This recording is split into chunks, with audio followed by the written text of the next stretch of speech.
Hi, I'm Marianne Grady Flores. I'm with the Kings Bay Plowshares 7 support team. I'm here today with Frida Berrigan, who is the daughter of Liz McAlister, one of the 7 codefendants. So Frida, tell us what it's like being here in South Georgia in the city of Brunswick, and having been in court yesterday, August 7th, and also having visited your mom the day before, correct? On Hiroshima Day, August 6th. Well, I keep thinking that I'm breathing in the same air as my mom for the first time in, almost a year and a half, really. And then I have to stop myself and think, well, I'm not really breathing in the same air because she's in this, concrete box and the air is sort of filtered. But the metaphor still sort of stands. It feels good to be here in this place with her, to be proximate to her. I was scolded at the jail for drinking the water. One of the the captain says, "Oh," she watched me take a drink from the water fountain, and then she said, "Oh, we don't drink the water here." And then we laughed and chatted back and forth about bottled water and is it expensive, and then I said, "So what do the prisoners drink?" The prisoners drink bottled. The prisoners do not drink bottled water. They drink the tap water, and so then in that way, I felt as though I was ingesting, some of her environment, my mom's environment. Can I just ask, where is your mom exactly? What is the name of the jail? Yeah, it's the Glynn County Detention Center in Brunswick here, and I don't know much about it. We were able to, by a miracle and our society's compelling obsession with celebrity, those two things together made it possible for us, my brother and sister and I, to have a contact visit with our mom right after the movie actor Martin Sheen, who is a good friend of my mom's, was able to have a contact visit. So his presence there, I think, really opened the door and allowed us to have this special visit. And so it felt very miraculous. It felt very singular and special. And, she's been in this jail since June of last year. And then before that, she was in another county jail. And so we hadn't seen her, I hadn't seen her since late March of 2018. And Jerry and Kate, my brother and sister, hadn't seen her since Christmas time of that year before. And so there we were, and what do you do with 20 minutes? What is 20 minutes? 20 minutes is a lifetime, and it's a heartbeat at the same time, and we made what we made of it, and we connected, and I think it'll be enough to carry us through until we are able to embrace again, whenever that is, at the time of trial, at the time of acquittal, at the time of her release on personal recognizance, whatever that is. We'll be feasting off of this 20 minutes for a long time. Yes. So, Frida, tell us what your understanding is of the possibilities within the next week. What motions were put forward, the RFRA, and any other motions that you're aware of? Yeah, I'll leave all that to the kind of legal minds. I find court very, very difficult. We spend a lot of time in court as children. We spend a lot of time relating to our parents over that half wall that divides the audience of the court from the theater of the court. And I find that it is this theater, and it violates every sort of every one of my understandings of right relationship to sort of enter into this theater. It makes me so uncomfortable. I really, really dislike it, and also dislike the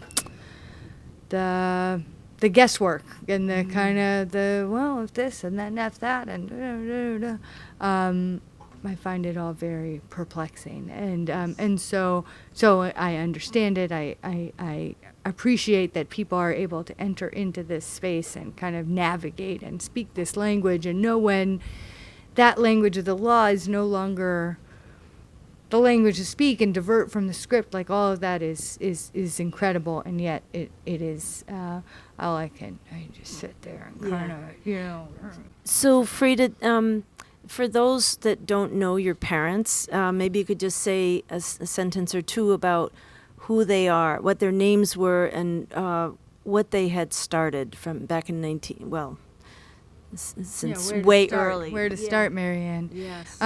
So Phil Berrigan, a Jesuit, Phil Berrigan, a Josephite priest, met Liz McAlister, a religious of the Sacred Heart of Mary, nun, in the crucible of the Vietnam War, and were compatriots, were comrades, were experimenters in truth together long before they fell in love and married and were excommunicated and became parents and became co-founders, along with others, of the Jonah House community in Baltimore, a community that was sort of designed to sustain what needed to be made sustainable, which was resistance and coming out of the experience of the Vietnam War and recognizing that, well, gosh, like so many people turned out because they were, personally affected and implicated by the draft and, motivated to end the war. And now this war was over, but war was not over. And in fact, this growing awareness of nuclear weapons kind of, and nuclear power kind of emerged just as the war was becoming Vietnamized, and fading from the forefront of the American consciousness. And so they thought, well, we as individuals, we as a loving couple, can't sustain a posture of resistance. We need a community.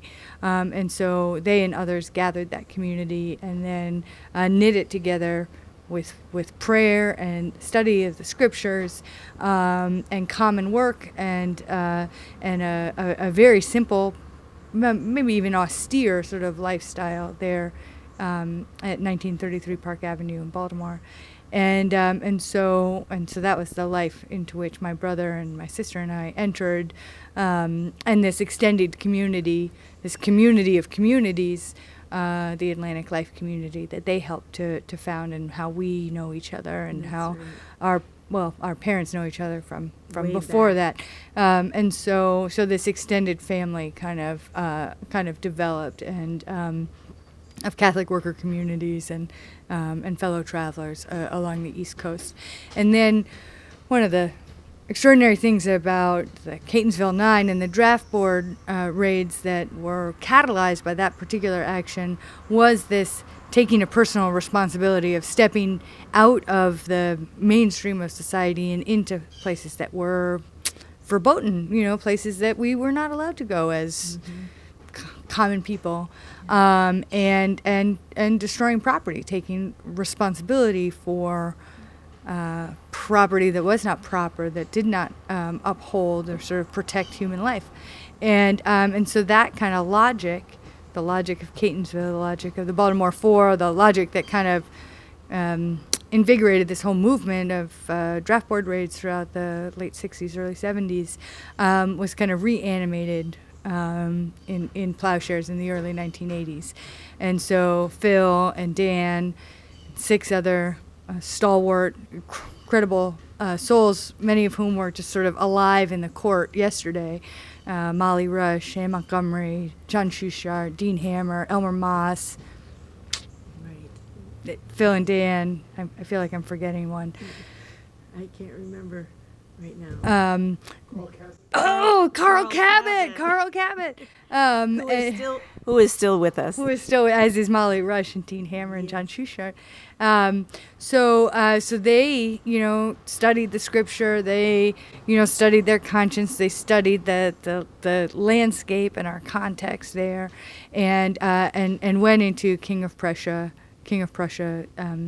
missile facility and banged on Mark 12A nose cones with common household hammers and used the symbol of blood. And it was Molly Rush's insight into the Hebrew scriptures and this call from Micah and from Isaiah that really they were kind of thinking about all this stuff before, but she really, pulled it all together by invoking, the prophet's words to be swords into plowshares and spears into pruning hooks. And that was kind of the whoa, the kind of catalytic moment.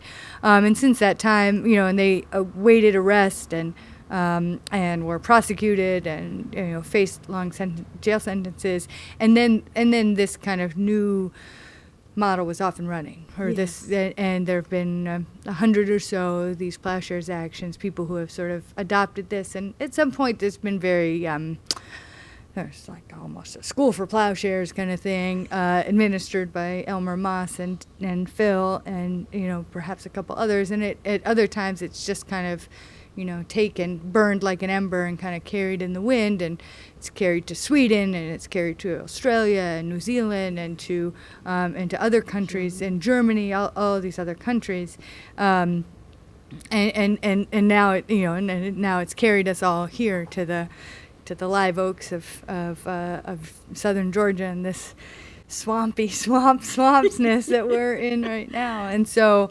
and so now we're trying something different, and hopefully lots of other of your speakers have talked learnedly about the way in which this RFRA is being used as a backdoor to talk about necessity, right, and in a way of to bring conscience into the mix.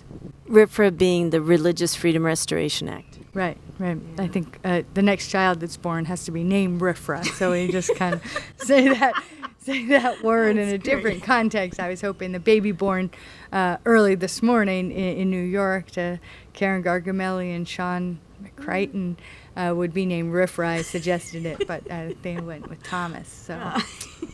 Frida, you're wonderful. I'm so glad we are family. Yeah, me too. Yes. Okay. Well, thank you so much. And we're just, we'll end here and let you know that you are welcome to come to the Kings Bay Plowshares 7.org website to look at the actual oral arguments on the webpage, and also watch for whether or not this Judge Lisa Godbey Wood will drop the charges, or whether she's going to set the trial possibly this fall.